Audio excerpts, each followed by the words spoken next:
Sahana Bhavatu Sahano Bhunaktu Sahaviryam Karavavahai Tejasvinavadhitamastu ma vidvishavahai. Om Shanti Shanti Shanti. Om, may God protect us. May God nourish us. May we work together with energy and vigor. May our study be enlightening and not give rise to misunderstandings. Om, peace, peace, peace. Om Vasudeva Sutam Devam Kamsachanuramardanam Devaki Paramanandam Krishnam Bande Jagatgurum. I salute Krishna, the Guru of the universe, God, the son of Vasudeva, the destroyer of Kamsa and Chanura, the supreme bliss of Devaki. Welcome everyone. Good evening. So, we are working on chapter number 2, Bhagavad Gita, the Yoga of Knowledge. And last class it was a bit intense. For those who are new, who are coming for the first time, we've been working with verses number 45, 46, and 47. And today I will continue talking and remind you about verse number 47, which says, Karmanye vadikaraste ma phaleshu kadachana ma karma phalahetur bhuhu ma te sangostva karmani. You have the right to work, but not to the fruits thereof. And we talked about how hard it is for us to do that. Because basically, in order to work well, in order to learn how to live this life, we have to be unattached. We have to be free from expectations, from wants. Amal was telling me, please don't use the word desire. Okay, I will try my best. Expectation. We all expect something. So we'll continue talking about that, and there is only one way and one way out. Karma Yoga is all about the right action. We've talked about the three gunas, these three powers of nature. And the best action will be the one who all of us benefit from it. Not just me or my family, but all of us. Society, the whole world. The more we include, the more we benefit from it. And also, together with that is the right attitude. So, Karma Yoga is all about attitude. And what is attitude? It's not that attitude. You have an attitude. No. It's about the approach, the right approach. It's to be aware of where your heart is. In order to have the right attitude, we need first to understand. It is essential. Attitude depends on understanding. And a spiritual life is all about understanding. Understanding who you are and where you are living. Your experience. It takes place in what we call nature. And nature has its own laws. Nature is also called mother. Mother has its laws here. What are the laws? The most important law is the law of time, karma. Yes. The law of causation. So how to deal with this law of causation? Cause and effect. Can we stop doing karma? In this case, karma meaning action. Welcome. Meaning action. We'll talk about that too. So attitude depends on, or depends upon, the right understanding. Proper understanding means leads to proper attitude. Now, what do we need to understand? Human beings are born for a higher purpose, and that higher purpose is the manifestation of their divinity. The manifestation of their divinity. Is it clear? So, Swami Vivekananda says, what does he say about who we are? Each soul is, and the goal of life is manifest divinity. To manifest our divinity. Each soul is potentially divine, so human beings are born for a higher purpose, and that higher purpose is the manifestation of their divinity in this human birth. I've never understood why he used that adjective, potentially. Why didn't he just say each soul is divine? Well, it is divine. Each soul is divine. Potentially means is. Not potentially from that standpoint that is eventually it will be divine. But it is divine already. Wouldn't it have been better if he just left that word out? No, he says the goal is to manifest it. It's potential to you. You have It's it. potential. I mean, it's there. Like energy. We have Potential it. like energy. Energy. And then Potential and manifest energy, right? Or Is would that be is that a term? would lead to Potential it. energy, manifest, something like that. Later in the Bhagavad Gita, we talk about the goodness. Uh-huh. As Sattva, Tamas, and Raja. Yes. And these are three different energies Mhm. that are manifested by God. Mm-hmm. Sattva being the mode of goodness, Mhm. Raja being the mode of passion, and Mhm. Tamas being the mode of ignorance. Mm-hmm. We can think of the mode of ignorance like dust and water. The water is pure. It just has maybe a little bit of dust in it, but that doesn't contaminate Mm. the molecules of the water itself. That's fine, but what's that related to the potentiality of? So we maybe another understanding of this verse that you just read is that we're all divine, but we have the potential to be more divine. Well, if you are divine, you can't be more divine. You are divine, period. Yes, he can't measure things. I think they use the word potential because Potential our in us. divinity, which is there inherently present, Mm-hmm. is always camouflaged in our ego. Mm-hmm. So it's always moment to moment potential of reclaiming divinity. Mm-hmm. I always thought about it too. What's that? You are not the first one. Oh, you thinking thought about of it too? Because I thought about it too. Yeah. And I was just content by taking it. Well, it's potentially means it is. You know, I know it's heresy around here, but I don't believe that Swamiji was perfect. And so I think that with all of his writings, if occasionally he wrote things that were, I won't say wrong, but not clear, it would be okay. Look, it's potential in us yeah. I think it has to be evident. until we actualize it. I think it's important. It's there. Anyway, Swami Vivekananda used that word. For those who do not like it, I'm sorry, but that's the word he used. Potential divine. Just one more comment. Yes. There's potential and kinetic energy.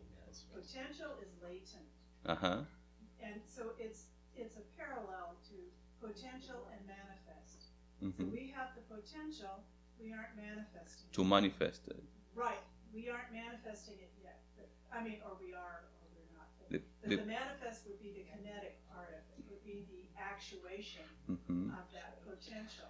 like the seed and a plant. Mm-hmm. It Yes. has potential. Yes. But the Mm-hmm. plant is like manifesting. Very good. We just have to do the work.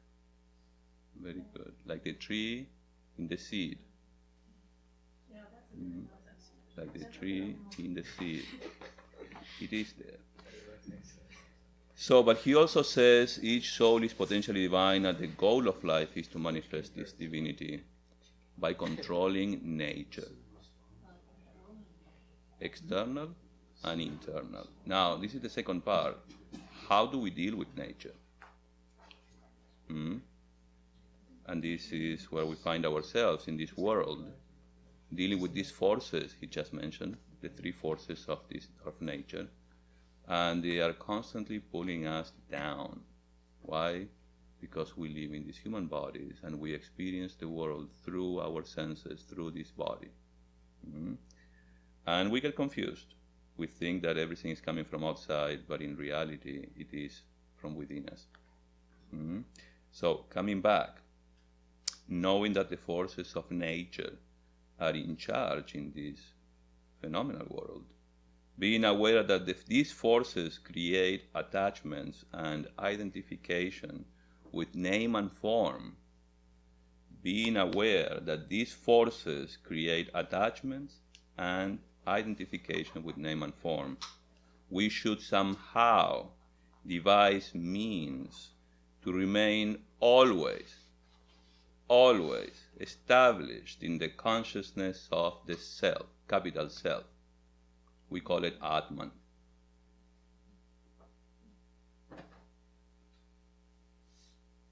Sounds good?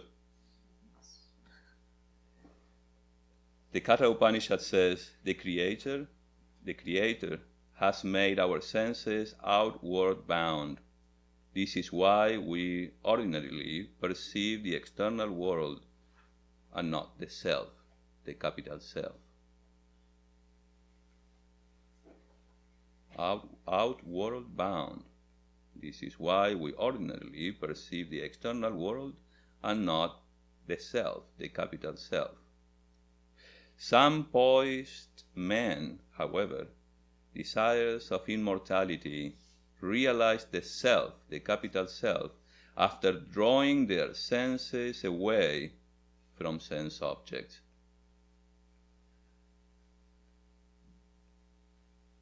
The unintelligent people, childish, inexperienced, ignorant souls, follow the external desires. They get entangled in the snares of the widespread death. Therefore, the discriminating people, having known what true immortality is in the midst of impermanent things, do not pray for anything here. Naturally, our senses are attracted by the charming things of this world. It is no easy task for us to draw our minds away from mad pursuit of attractive things. Yet it has to be done, no matter how long we may have to strive. This is what we need to understand in order to have the right attitude.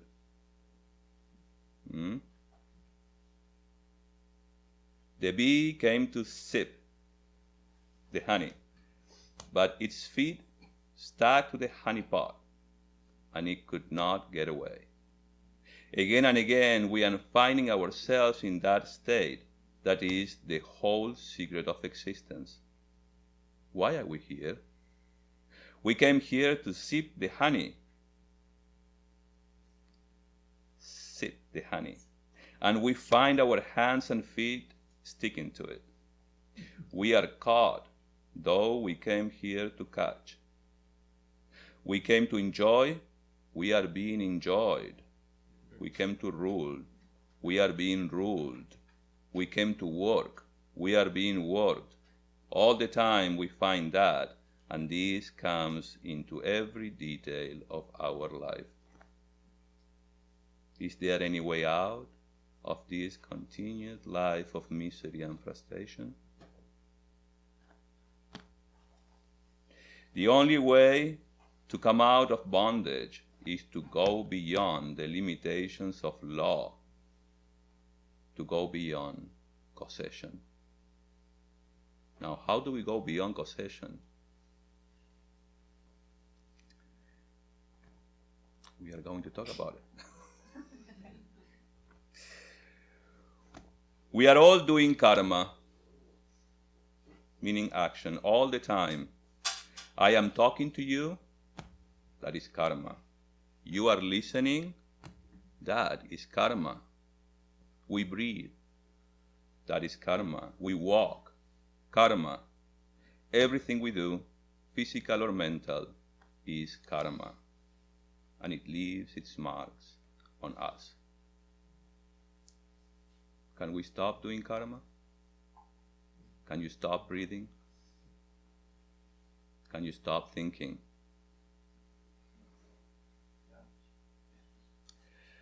So, see how deep is this attitude should go.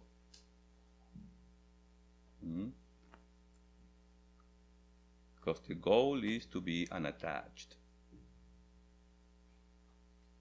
We need to know, we need to understand how to work, we need to know how to live this life. Those whose whole soul is gone into the self, the capital self, those whose desires are confined in the self, the capital self, who have become ever associated with the self,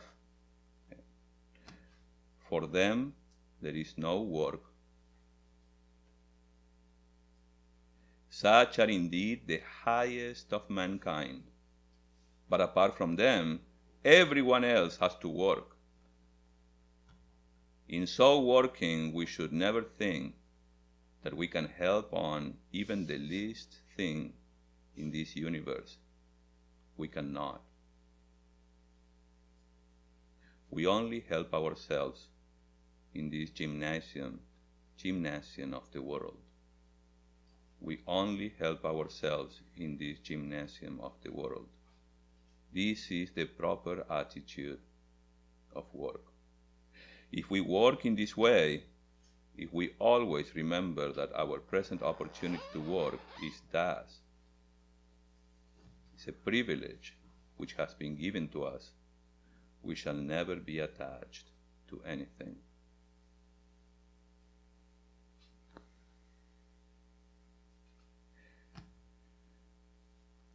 I'm going to repeat verse number 47. Karmanyevadhikaraste ma phaleshu kadachana ma karma phalaheturbuhu ma te sangostva karmani. You have the right to work, but for the work's sake only. You have no right to the fruits of work. Attachment, expectation for the fruits of work must never be your motive in working.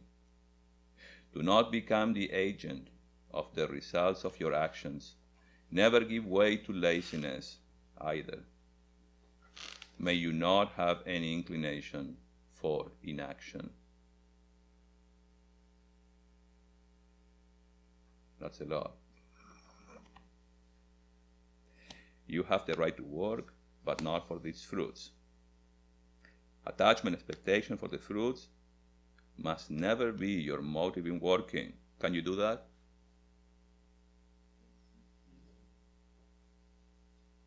Do not become the agent. Do not become the agent of the results of your actions, but also never give way to laziness. In short, what Sri Krishna is telling Arjuna here is that attachment to all sense objects has to be given up. That is the one cause of misery, that we are attached and we are being caught. Work constantly, work, but be not attached, be not caught.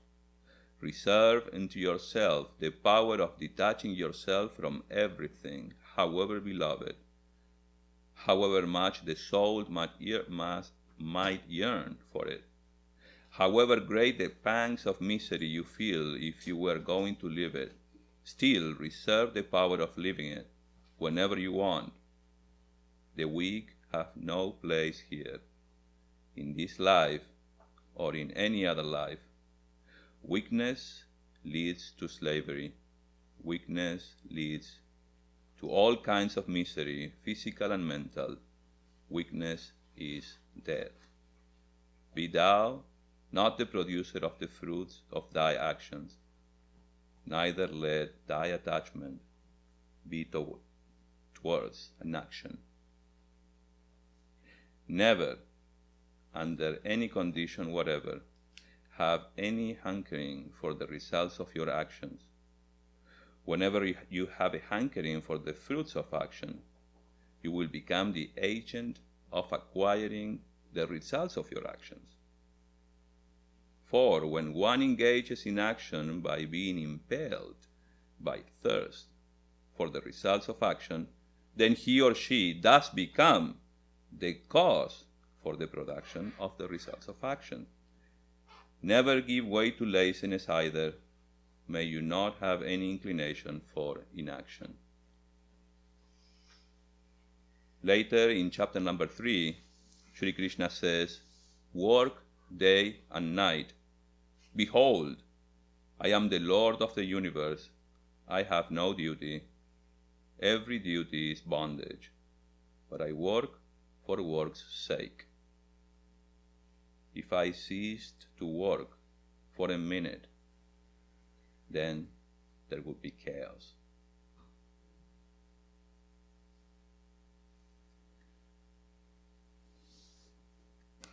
So we talked about, something? yes, So he's thirsting for organized harmony. yes, So he's an agent of his work. well, he's not. He's thirsting for it. Why? If it doesn't work, there'll be chaos. So he works to make sure that there won't be There'll be chaos. Well, but still what he wants to point I out. find it very, very complicated, maybe even ignorant on my part. But if you plant a seed, it's because you want to see a flower. If you plant, if you breathe, it's because you want to live the next moment.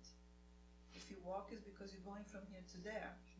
So there is a I am an agent of what's going to happen. Do you think you have to breathe? I don't think about breathing, but I do think I have to breathe. If I stop breathing, I die. Yes. Can you stop breathing? No, Why? because I'll die. Because naturally it flows. I understand that. In the same way, you should naturally flow with what you have to do in your life. I understand that very well, but the part of the agency is the part that I'm confused with, because some things are done automatically without any thought. But most of the things that are done to bring the divinity from us outside has a thought, either a positive or a negative intention or motivation or thirst. And so I become the agent of the action that I make.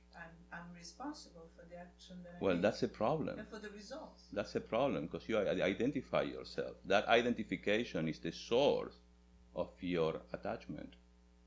That identification So I shouldn't think about what I do? You should, but you should not be attached Use the by Explanation. thinking, I am the agent. No, I don't think, clearly I don't think I'm the agent. What I'm saying is rationalizing what you're saying. It's I can very understand subtle. I can understand It's the very essence. subtle. It's To be very subtle. detached from the things and What do it with love. we I'm coming. expectations. What we really expect, or what Vedanta really expects, is for you to observe your day-to-day life, to observe your experience, and how you inevitably get trapped in your actions and your expectations. So it's very subtle. How to explain this? We explain this with illustrations. There is nothing really that can, perfectly convey this clearly. It's just like you are trying to define God with words. The moment you define God with words, there is no more God. I understand that. You kill the God. You kill God. So these teachings is wisdom, and these should dawn within you spontaneously. But first you have to hear about it, you have to listen and process this. Okay?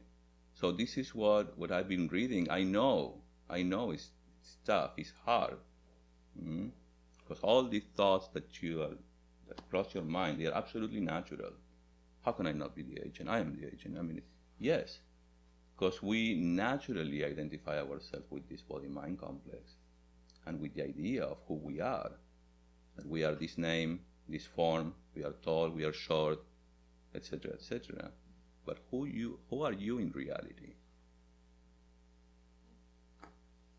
We are trying to point out here that we need to understand that the goal of life is to focus and to accept the fact that you are this capital self. So in that capital self, there is no you. There is no you and me. It's only I. There is only one identity. When I ask you, who are you? What do you say? Believe me, I've asked that question a million times. I have a tough time defining it. I can't. Who are you? What's the answer, the natural answer that you give? I am. I am. I am Elva. I am Nick. I am Monica. Those are names, just nominations. Yes. I am. That's the proof of consciousness. That's the proof of existence. You are. You are Sat Chit Ananda. Existence absolute, knowledge absolute, and bliss absolute. Plus Namarupa. Namarupa is name and form. I am Nick. I am, and then we mess it up when we say Nick, Swami Dhyanayogananda, etc., etc. So, when you say, but how can I do that? I am the agent. That's a problem. You need to step back. When you say, I am, it's the same, I am there. We are all together. We are all in the same consciousness, in the same existence. There is no difference in that I am. You see it? It's hard. I understand. I'm going to say something. But this is what the scriptures say. Okay. That in order to, I just need to keep going, but I will. No, okay, sorry. But no, that's all right. But this is what we need to understand, and also to accept that before you are so and so, you are.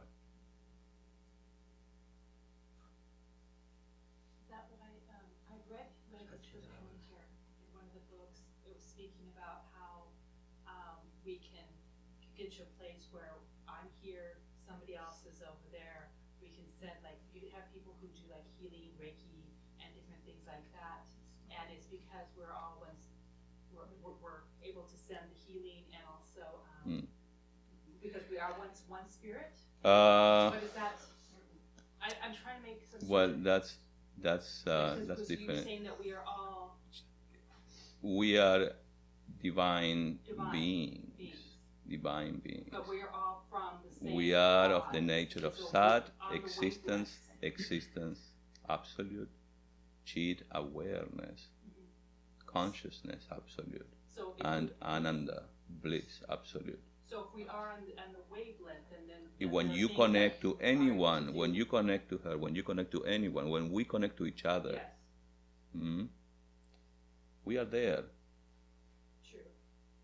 And when we start making differences and I am better or I am this or I am that, then we disconnect with each other. Yes, because we separate. When we unite in that capital self, then there is no problem. You simply enjoy, you simply be. That's the goal. Now, that intellectually you have to understand this. In your life experience, you have to struggle to have that experience. So basically, if you understand that we essentially, potentially essentially, we are that already, then whatever you do to me, you are doing to yourself. And whatever I do to you, I'm doing to myself. Does that match with the law of causation? Is it that way? Does that match with the law of causation? Yes. Yes. Therefore, but in that self, it's over. Because there is oneness. Yeah. You see? That is how we should connect to each other. That is how we need to live this life. Now what happens to us? We get trapped. Why? We think we are the agent. We think we are so and so. We get the attachments and get the misery that come We along get with it. attached, identified with what the mirror shows us. Now we are talking about the spirit here. This it is high philosophy, and at the same time, it is your experience, our daily experience. Nobody can say, I don't know that. Yes, you know.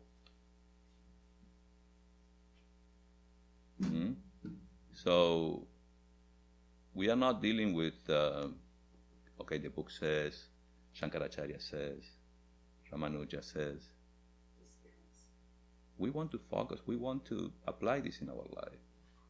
We need to become mystics. Otherwise, what is this for? What's the point? To feed us. We need to struggle to achieve and to make this goal of life real. Otherwise, what's the point? But me or anybody else can keep repeating, the goal of life is moksha, liberation. There it is. Go and get it. It is here and now. And it is our right as human beings to live this life. This world is for us, not us for this world. And what is happening to us is that right now, we are being taken by the tip of our nose. We're losing their experiences. Or we're living our experiences. We are being lived. We are being worked. Yes. Sometimes we're just existing. So why am I reading this? Why am I reading this to you? Because I need you to understand so that you can have the right attitude. Otherwise, what's the point? Again. This gal's been trying to get a word in edgewise for about a half hour. Yes. I want to say something about her example. You said, how can I plant a seed and not want a flower? You know, that's a natural thing. So there's a difference. Once I'm going to use that example. You plant a seed and there is no flower. You know, you say, okay, it's okay, and you know you're not attached to the result. It doesn't disturb the peace of your mind. That's I think what we're talking about. But another person might see there is no flower and get miserable. Oh, I planted the seed. The I that you were I'm coming to that. Yeah. That's a very good example, but let me tell you, give another one. Can you give me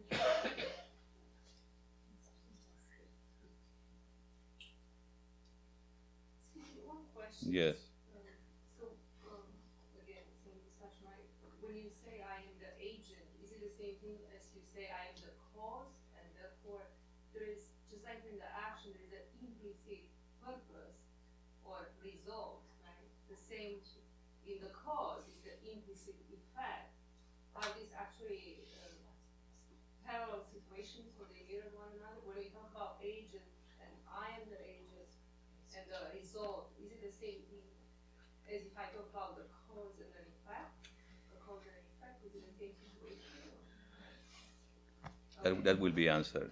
Let me just continue. Otherwise, I won't be able to finish. The action one has done cannot be destroyed until it has borne its fruit. No power in nature can stop it from yielding its results. If you do an evil action, I must suffer for it.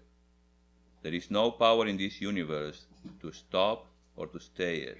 Similarly, if you do a good action, there is no power in the universe which cannot stop its bearing good results. The cause must have its effect. Nothing can prevent or restrain this. Karma in itself is no evil, but it becomes so when mixed up with expectation and with thirst for results. One of the greatest lessons I have learned in my life is to pay as much attention to the means of work as to its end. It appears to be that all the secret of success is there, to pay as much attention to the means as to the end. If we take care of the cause, the effect will take care of itself. The realization of this ideal is the effect. The means are the cause. Attention to the means, therefore, is the great secret of life. Let us perfect the means. The end will take care of itself. We have to work, constantly work, with all our power, to put our whole mind in the work, whatever it be that we are doing. At the same time, we must not be attached. We should not get caught. We get caught. How? Not by what we give, but what we expect. We get misery in return for our love, not from the fact that we love, but from the fact that we want love in return. There is no misery where there is no want. Want is the father of all misery. The great secret of true success, of true happiness, then, is this: the man who asks for no return is perfectly unselfish man, and is the most successful.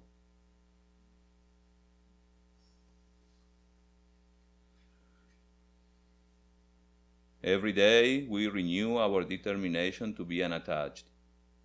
We cast our eyes back and look at the past objects of our love and attachment, and feel how every one of them made us miserable. We went down into the depths of dependency because of our love. We found ourselves mere slaves in the hands of others. We were dragged down, and we make a fresh determination.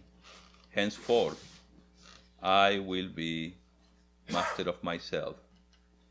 Henceforth, I will have control over myself.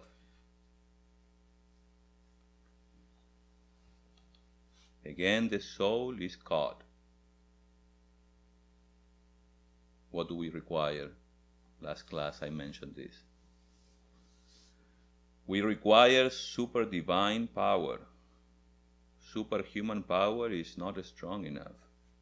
Super divine strength is the only way out. Now, how do we get super divine power? We have to forget our little selves in the big self, capital self. Swami, who are you quoting there? Always Swami Vivekananda. So, similar question. I don't understand that adjective. Why would he say super divine? It seems either redundant or... Sometimes you have to, not take things so literally. As I said, I prefer super duper divine. Super duper. I like that too. You know, no analogy, as we were sharing this before, no analogy, no word can really define this perfectly. It's all about inspiration, you know, whatever inspires you. And when it comes to practice this, because this requires mastery. But it's just, you know, when words are So not when- used precisely, it's incumbent upon us who really want to try to understand it to figure out why. I mean, there might be some hidden meaning that isn't apparent to me, but to me it's incoherent. It's divine is divine, and What there's do no. you feel? What's that? What do you feel? Yes. What do you mean? What do I feel? He said super divine. What do you feel when you hear that? I feel it's not. It doesn't make sense. You feel negative. I feel positive. I think, wow, the man is flying. Yeah, I like You that. say no, and I say, It's wow. just It's Can super. Can I just say that, like, when you just say divine strength, sometimes you're like, it's a concept, you know? And when you said super divine, it kind of made you, like, step back. You know, like, if you just say divine strength, you're like, oh, yeah, divine strength. You know?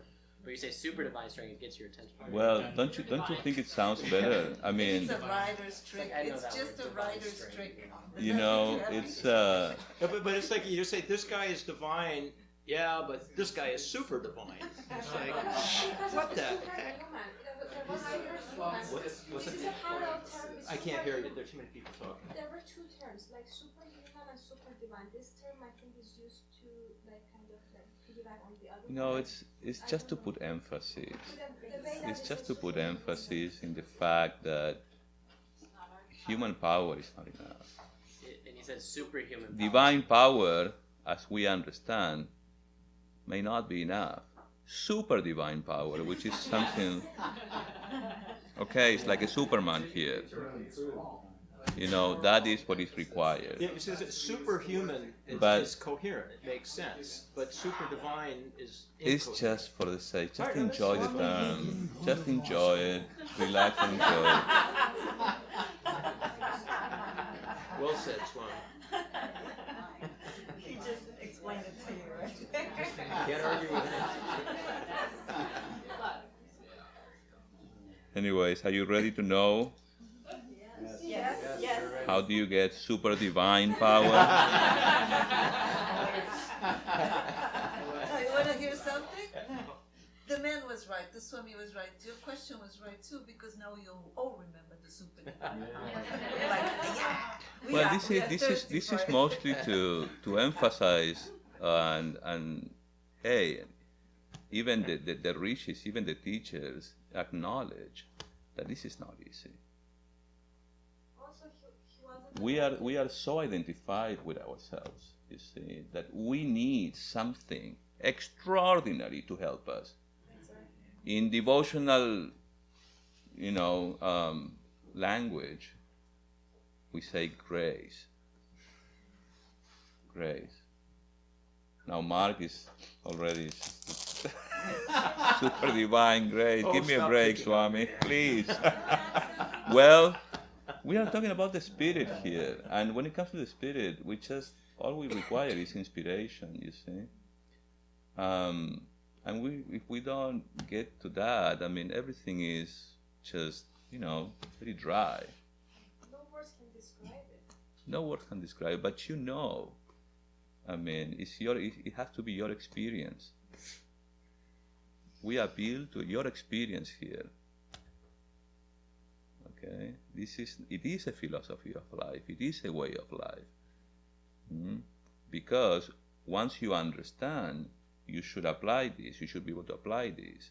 You should be able to practice yoga, and here it's coming. Now, what I wanted to say is, what is mentioned later on in chapter number 11, in one of the verses. He says, "He who works for me alone, he who works for me, capital M, alone, and has me for his goal, is devoted to me, capital M, is freed from attachment." Now, this may sound very religious, maybe. Who is me, Swami? Well, me is God. Who else? Duh. Now, who is God? Okay, I will repeat that again. Who God is. But this is how we get super divine power and what we call grace, that is strength, that inspiration, that makes you really feel almighty, and not attached. In that verse, does he end with saying, and then he is in me and I am in him? That 11th verse. Yes, I mean, let me see. He who works for me alone and has me for his goal is devoted to me, is freed from attachment, and bears enmity towards no creature. He entereth into me. Whosoever works for me alone makes me his only goal and is devoted to me, free from attachment, and without hatred towards any creature. That man, O Prince, shall enter into me. Then again in chapter number 12, verse number 8, I'm not going to read the Sanskrit. Fix your mind on me only. Fix your mind on me only. Place thy intellect in me. Then thou shalt no doubt live in me hereafter. If thou art unable to fix thy mind steadily on me, then by the practice of repeatedly withdrawing the mind from the objects to which it wanders and trying to fix it on one thing, do thou seek to reach me. And yes, this is chapter 12. And I can go on doing chapter 12. Chapter 12 is one of my favorite. And yeah, probably it is my favorite. Yes, it's Bhakti Yoga. It's the yoga of devotion. Because the only way here, my dear friends, is to forget ourselves, our little selves. Now, how can you forget yourself when you feel you are the agent? You are, in reality, the capital self, and you are again thinking and acting in this world as if you were not. You are the object and subject yourself. So, how do we trick ourselves? The scriptures are telling you. Delegate all this to somebody else. That me is God. And love that God. Fall in love with that God. Then you will forget yourself. That's the way out. I'm quoting this from chapter number 12 because in verse number 48 it says, Yogastah kuru karmani sangam tyaktva dhananjaya siddhya siddhyo samo bhutva samatvam yoga uchyate. Being steadfast in yoga, O Dhananjaya, perform actions abandoning attachment, remaining unconcerned as regards to success and failure. This evenness of mind is known as yoga. Now, this evenness of mind means perform every action with your heart fixed on the Supreme Lord. Renounce attachment to the fruits.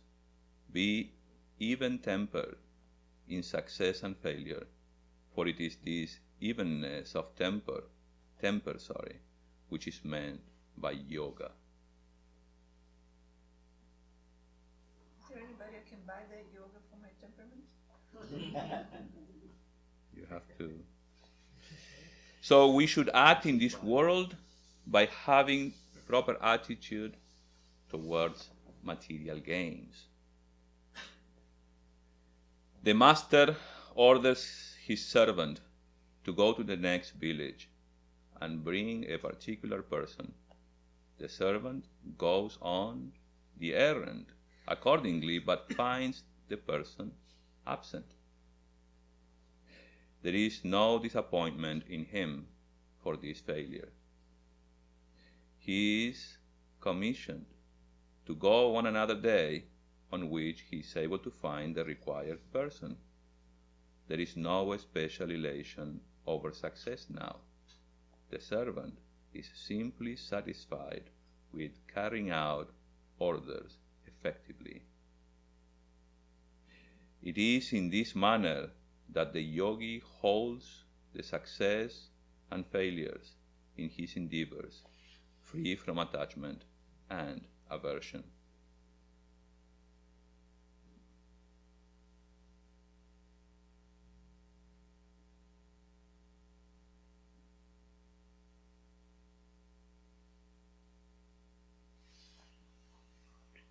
I have to jump to the next illustration.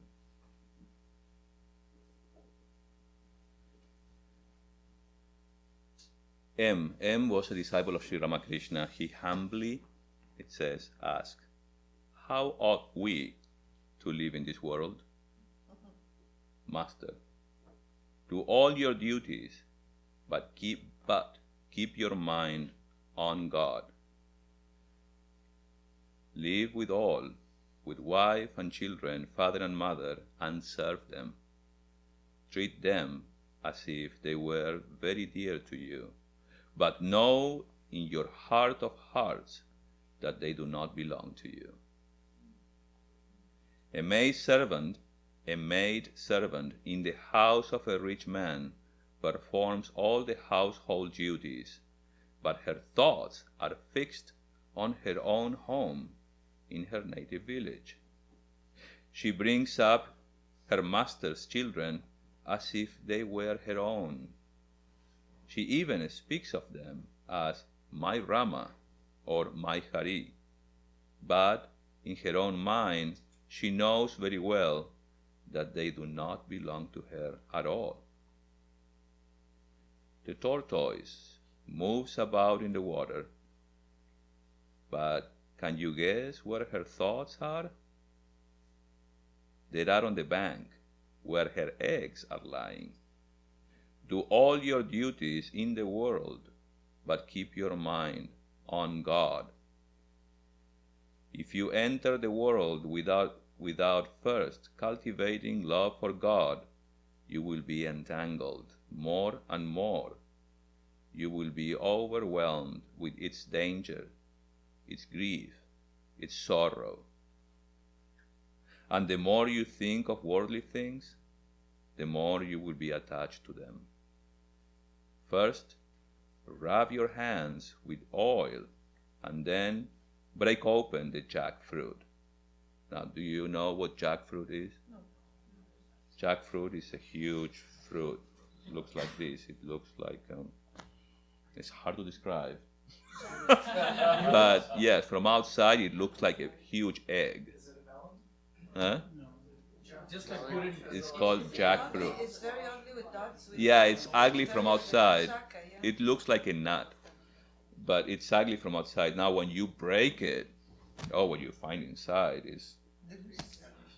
Now, the problem is, it has got a very sticky kind of substance. Sticky. Sticky. Okay. Not stinky. No, not stinky. No, it's actually pretty good. It's delicious. It's delicious. Now the problem is that it's sticky.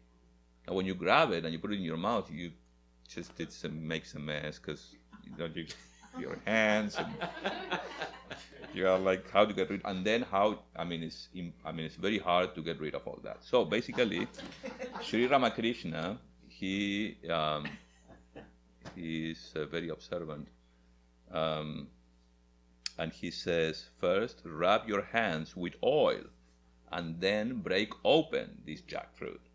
Otherwise, you will be smeared with its sticky milk. First, secure the oil of divine love, and then set your hands on the duties of the world. Master, that is a good attitude. It is good to look on God as the master and oneself as his servant. As long as man feels the body is to be real, as long as man feels the body to be real, as long as he is conscious of I and you, it is good to keep the relationship of master and servant. It is not good to cherish the idea of I am he. Now, what do you think? Bhakti yoga. Bhakti yoga. Bhakti yoga, but really, why? One of the things that we need to understand here, in chapter number 2, Sri Krishna is telling Arjuna, you are that, you are the self. And the self is imperishable, is infinite, is independent, blah, blah, blah, blah, blah. We talked about it. And then he goes, but you have to fight. You have a duty. You are a warrior. You have to now. You find yourself in the middle of a battlefield, and you have to go for it. Now, how do you do that? Well, you don't have to do anything. If you sit on the capital self, the self doesn't do anything. Okay? Now, he's having a hard time understanding, and then Krishna, tells him, okay, this is the way to work. You need to forget yourself. You need to forget your attachments. So the only way out, as I said before, is to delegate this to God. Now, this is even stressed by Sri Shankaracharya, who is the most non-dualistic, Advaiting teacher ever lived in this world. Non-dualism. He even stresses that. Now, who is this God? Do you remember who God is?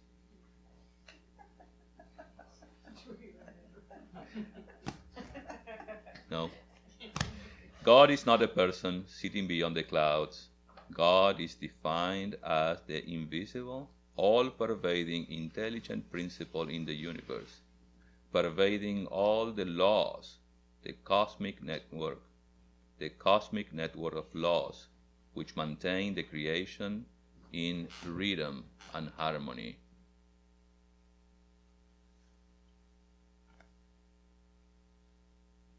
Now, when you relate to him, or when you call upon him, who are you calling upon?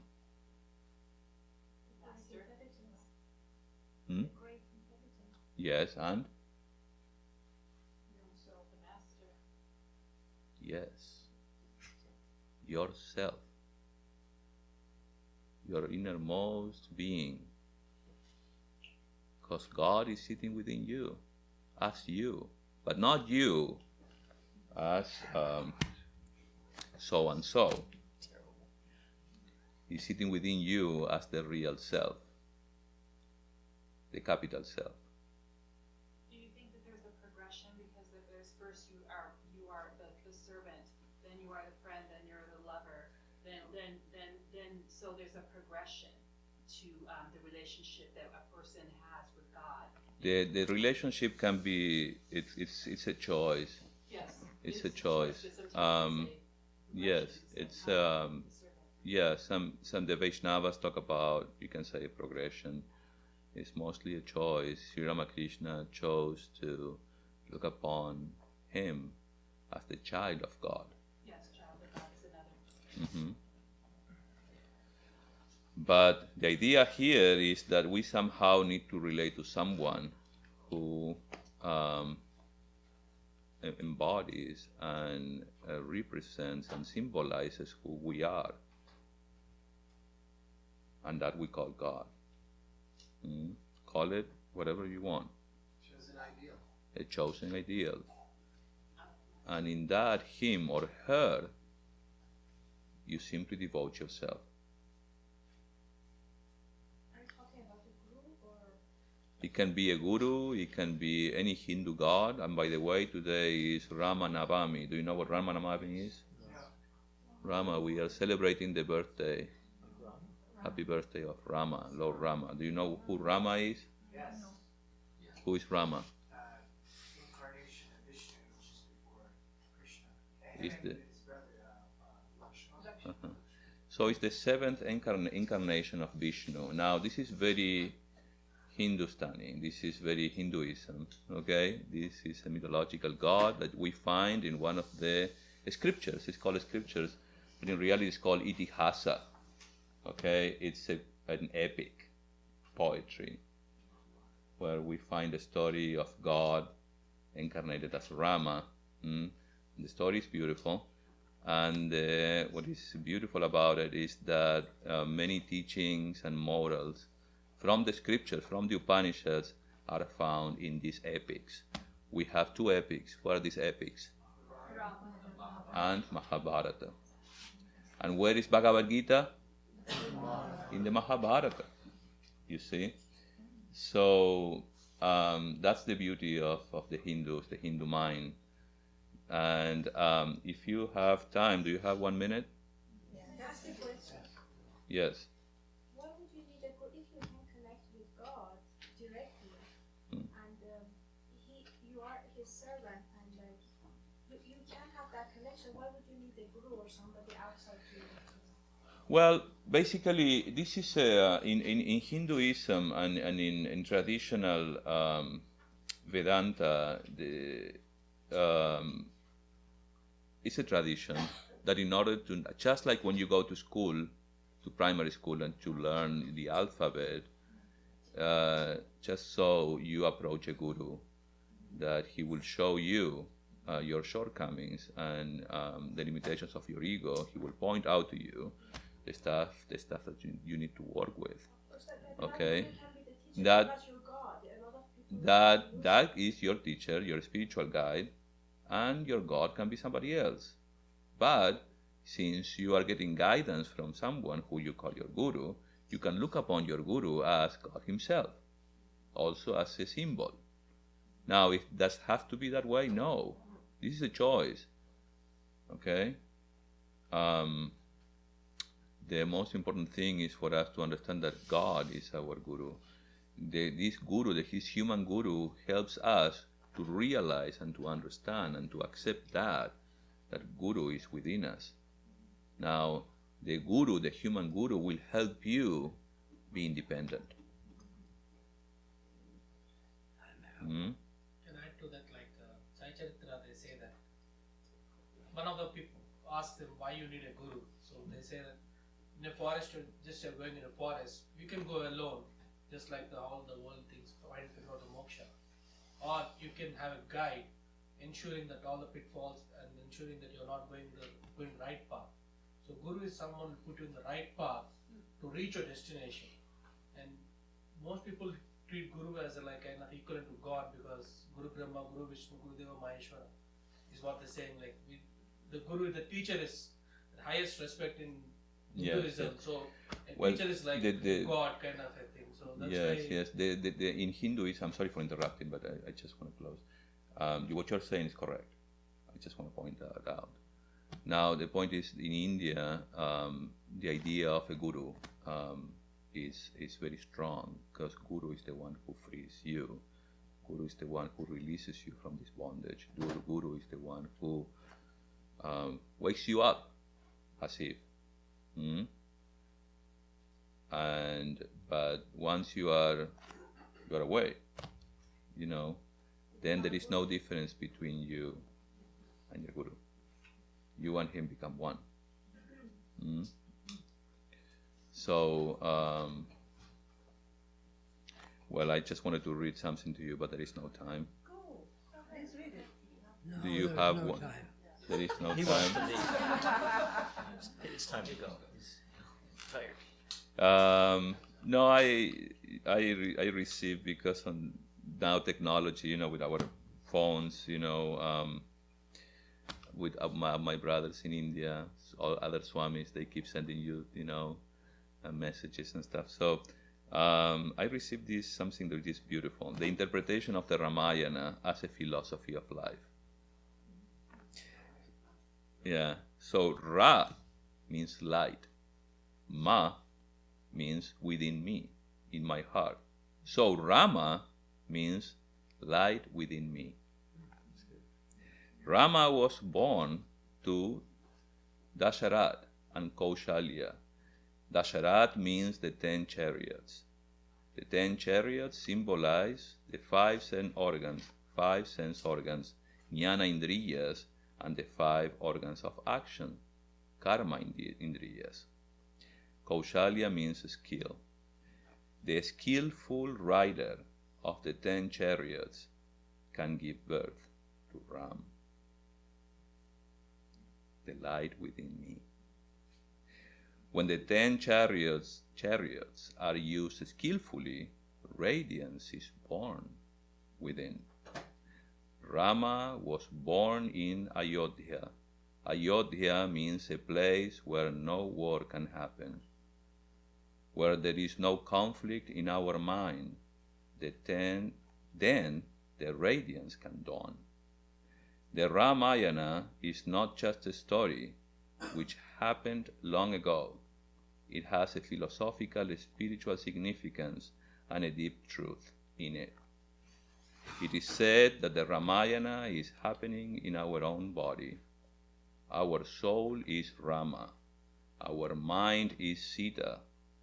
Our breath or life force, prana, is Hanuman. Our awareness is Lakshmana. Our ego is Ravana. And when the mind, Sita, is stolen by the ego, Ravana, then the soul, Rama, gets restless. Now the soul, Rama, cannot reach the mind, Sita, on its own. It has to take the help of the breath, the prana, which means Hanuman, by being in awareness, Lakshmana.